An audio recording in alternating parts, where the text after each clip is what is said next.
प्रिय भक्तगण, बूढ़े तोते ने बताया, बुढ़ापे में औलाद साथ क्यों छोड़ जाती है मित्रों। बुढ़ापा तो एक दिन सभी पर आएगा, चाहे राजा हो, चाहे महाराजा हो, चाहे अमीर हो, चाहे गरीब हो। जो आज बालक है वह कल युवा बनेगा, परसों जवान होगा और आगे फिर बुढ़ापा स्वीकार करना होना ही पड़ेगा। चाहे कुछ भी कर लो, इसमें किसी की नहीं सुनी जाएगी। ऐसा नहीं है कि कोई व्यक्ति अधिक धनवान है तो वो कुछ रिश्वत दे देगा तो बुढ़ापा उस पर असर नहीं करेगा। ऐसा नहीं है कि कोई बड़ा बहादुर है, लोग उससे डरते हैं तो बुढ़ापा भी उसके डर से उसके पास नहीं जाएगा। चाहे कोई ज्ञानी हो, धनी हो, बली हो या गुणकारी हो, सबके सारे हुनर धरे के धरे रह जाएंगे। जब बुढ़ापा आपके ऊपर आएगा तब इसलिए यह जानकारी सबको ध्यान से सुनना चाहिए। इस वीडियो से पता चलेगा कि औलाद बुढ़ापे में साथ क्यों छोड़ जाती है। इस बात को समझने के लिए हमें इस कहानी को ध्यान से सुनना चाहिए। मित्रों, किसी जंगल में एक बड़ा भारी वृक्ष था। उस वृक्ष पर हजारों भांति भांति के पक्षी दिन भर किलोर करते रहते थे। ये यूं कहिए कि पूरे जंगल के पक्षी उस बट वृक्ष पर विश्राम करने के लिए जाते रहते थे। कुछ पक्षियों का वो वृक्ष स्थायी निवासी स्थल था। उस वृक्ष पर रहकर पक्षी अपार आनंद की अनुभूति प्राप्त करते थे। कहते हैं, हम जब किसी स्थान पर या किसी व्यक्ति के साथ लंबे समय तक रहते हैं तो हमें उससे मोह हो जाता है। इसी तरह उस वृक्ष पर रहने वाले सभी पक्षियों को उस वटवृक्ष से मोह हो गया था। मित्रों, एक दिन की बात है, उस जंगल में सूखा पड़ गया। कई वर्षों से पानी नहीं बरसने के कारण वह जंगल के वृक्ष सूख कर मुरझाने लगे। वह वटवृक्ष भी पानी न बरसने के कारण सूखने लगा। समस्त पक्षी धीरे धीरे करके उस वृक्ष को छोड़कर जाने लगे। जब वह वृक्ष पूरी तरह सूख गया तो उस वृक्ष की डालियां टूटकर नीचे गिरने लगी। तो उस वृक्ष पर रहने वाले सारे पक्षी उस वृक्ष को त्याग कर किसी दूसरे स्थान पर चले गए। केवल एक बूढ़ा तोता उस वृक्ष पर अकेला बैठा रह गया।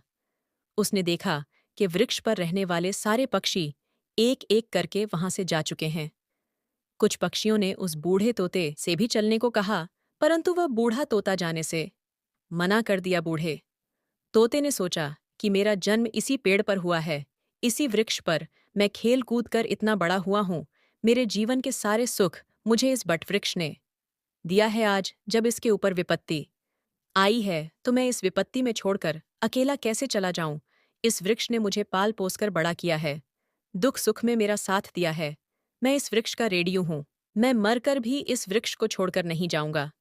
वे लोग बड़े खुदगर्ज होते हैं जो अपने माँ बाप को बुढ़ापे में छोड़कर चले जाते हैं या प्रदेश में रहकर सुखपूर्वक जीवन यापन करते हैं। घर पर अपने परिजनों को भूल जाते हैं। ऐसे संतान के जीवन पर धिक्कार है जो अपने माँ बाप के बुढ़ापे का सहारा नहीं बनते। सोचो, जब तुम असहाय थे तब तुम्हारे माँ बाप ने तुम्हारा साथ छोड़ा था? क्या जब तुम बीमार हुए थे तब भी तुम्हें छोड़कर कहीं गए थे? क्या जब तुमने किसी से झगड़ा किया और तुम संकट में पड़ गए थे तो क्या तुम्हारे माँ बाप ने तुम्हें अकेला छोड़ा था? जब तुम्हारे मन में किसी अच्छी चीज को खाने की इच्छा उत्पन्न हुई थी तब उन्होंने वो चीज तुम्हें छोड़कर कभी अकेले खाई थी? क्या आज जब वे बूढ़े हो गए तो तुम्हें उनसे घृणा होने लगी? तुम्हारे लिए उन्होंने इतना किया, तुम उनके लिए इतना भी नहीं कर सकते हो क्या कि उनके बुढ़ापे की लाठी का सहारा बन जाओ? मित्रों, बूढ़े तोते ने मरते दम तक वृक्ष का साथ न छोड़ने की कसम खाई। कुछ दिन और बीते तो वह वृक्ष बिल्कुल जर्जर हो गया तो उसे दीमक काटने लगे, लेकिन बूढ़े तोते ने फिर भी उसे छोड़कर नहीं गया। दिन में थोड़ा इधर उधर घूमकर अपना भोजन जुटा लेता था और शाम होने पर उस सूखे हुए वृक्ष पर आकर बैठ जाता था। इसी तरह से कई रोज बीत गए जो पक्षी उसे छोड़कर दूसरे स्थान पर चले गए थे। उन्होंने सोचा कि बूढ़ा तोता अभी भी उस सूखे हुए वृक्ष पर बैठा है, क्यों ना हम सब मिलकर उनके पास चलते हैं और उन्हें समझा बुझाकर अपने पास बुला लाए। यही सोचकर कुछ पक्षी बूढ़े तोते के पास गए और उन्हें अपने साथ चलने का आग्रह किया और कहने लगे, तोते से तुम कहाँ इस सूखे हुए वृक्ष पर बैठे रहते हो? इस वृक्ष का जीवन खत्म हो चुका है। मरे के साथ में मरना कहाँ की समझदारी है। कहते हैं, वही जीव का श्रेष्ठ है जिसमें धर्म की हानि ना हो। वही देश श्रेष्ठ है जहाँ कुटुंब का पालन हो सके। ये वृक्ष बिल्कुल जर्जर हो गया है। इसे दीमक रात दिन खाए जा रहे हैं। किसी दिन हवा के तेज झोंकिए के साथ ये गिर जाएगा। फिर तुम कहाँ जाओगे? विद्वान लोग कहते हैं कि शत्रु कर्ज अग्नि बीमारी, इन चारों को समय रहते दबा देना चाहिए। जो इसे समाधान नहीं करता, बेमौत मारा जाता है। ठीक इसी प्रकार तुम्हें भी इस वृक्ष को छोड़कर किसी खुशहाल स्थान पर अपना निवास बना लेना चाहिए। मित्रों, समस्त पक्षियों के समझाने पर भी बूढ़ा तोता उस वृक्ष को छोड़ने के लिए तैयार नहीं हुआ। कहने लगा, भाइयों, ये वृक्ष मेरे माँ बाप के समान्य है। मेरे माता पिता मुझे जन्म देकर इसी वृक्ष पर मुझे छोड़कर चले गए थे। उनके जाने के बाद मैं इसी वृक्ष पर खेल कूद कर बड़ा हुआ हूँ। जीवन के सारे सुख मैंने इसी वृक्ष पर पाए हैं। बचपन से लेकर बुढ़ापे तक का सफर मैंने इसी वृक्ष पर तय किया है। अब इस मुश्किल घड़ी में मैं इसका साथ छोड़कर कैसे चला जाऊं? ये मेरी सबसे बड़ी खुदगर्जी होगी। कहते हैं, भक्ति सेवा शरणागत। जो ये कहते हैं कि मैं आपका ही हूं, इन लोगों को संकट पड़ने पर भी नहीं छोड़ना चाहिए। जो इन्हें संकट में छोड़कर जाता है, उन्हें बहुत बड़ा पाप लगता है। और जिसने अपना पालन पोषण किया हो, दुख सुख में साथ ना छोड़ा हो, ऐसे माता पिता को छोड़ता है तो वो जघन्य अपराधी का भागीदार होता है। उन संतानों को कभी मनुष्य की योनि में जन्म नहीं मिलती। बूढ़े तोते ने कहा, मैं अपनी मृत्यु तक यहीं पर रहूंगा। आप लोग जाइए यहां से। तोते की बात सुनकर सारे पक्षी निराश हो जाते हैं। वे लौटकर वापस चले जाते हैं। कुछ कुछ पक्षी कहने लगे, भैया, इस बूढ़े तोते के साथ साथ इसकी बुद्धि भी सठिया गई है, इसलिए उसे हमारा समझाना अच्छा नहीं लगता। अगले दिन कुछ पक्षी उसे फिर समझाने के लिए आए, लेकिन तोते ने जाने से फिर मना कर दिया। इस बार सारे पक्षी लौटकर अपने घर नहीं गए। सीधे देव इंद्र के पास पहुंचे और उन्हें सारी बात बताई और कहा कि हे भगवान, हम जिस वन में रहते हैं वहां कई बरसों से पानी नहीं बरसा है। पूरा जंगल पानी से शून्य है। पेड़ पौधे सब सूख चुके हैं। जंगल के सभी जीव जंतु जंगल छोड़कर दूसरे स्थान पर चले गए हैं। पर दुख की बात यह है कि जिस वृक्ष पर हम लोग रहते थे, उसी वृक्ष पर एक बूढ़ा तोता भी रहता है। हम लोग तो चले आए, पर वो तोता वृक्ष को छोड़कर कहीं नहीं जाना चाहता। वृक्ष सूखकर जर्जर हो चुका है। वो कभी भी गिर सकता है। हम लोगों ने समझाने गए थे, पर वो फिर भी उसे वृक्ष को छोड़ने के लिए तैयार नहीं हुआ। वे कहाँ रहा था, मरते दम तक मैं इस वृक्ष का साथ नहीं छोड़ूंगा। इसीलिए भगवान, आप स्वयं चलकर उन्हें समझा दीजिए। शायद वो आपका कहना मान जाए।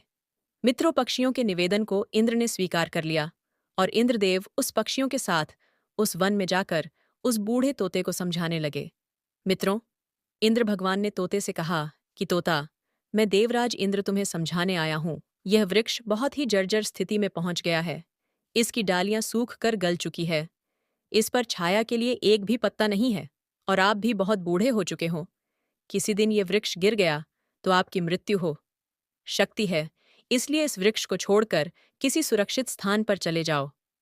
मित्रों, देवराज इंद्र की बात सुनकर उस बूढ़े तोते ने कहने लगा, हे भगवान, हमें एक बात बताओ। जब मेरा जन्म हुआ था तो मेरी माता पिता मुझे इसी वृक्ष पर छोड़कर स्वर्ग सिधार गए हैं। मैं जब छोटा था तो मुझे इसी पेड़ ने मुझे पाल पोस कर बड़ा किया। मैं इसी पर खेला कूदा हूँ। इसी पर रहकर सारे सुख उठाया हूँ। इसी वृक्ष पर रहते रहते मैं बूढ़ा हो गया हूँ। मेरा पूरा जीवन इसी वृक्ष की छाया में बीता है। आज जब इस वृक्ष पर विपत्ति आ गई है तो मैं इसे छोड़कर कैसे चला जाऊं? आप सब लोग यही करते हैं कि विपत्ति आने पर गरीबी में अपने माता पिता का साथ छोड़कर चले जाते हैं। मैं उन मतलबी लोगों की तरह नहीं हूं।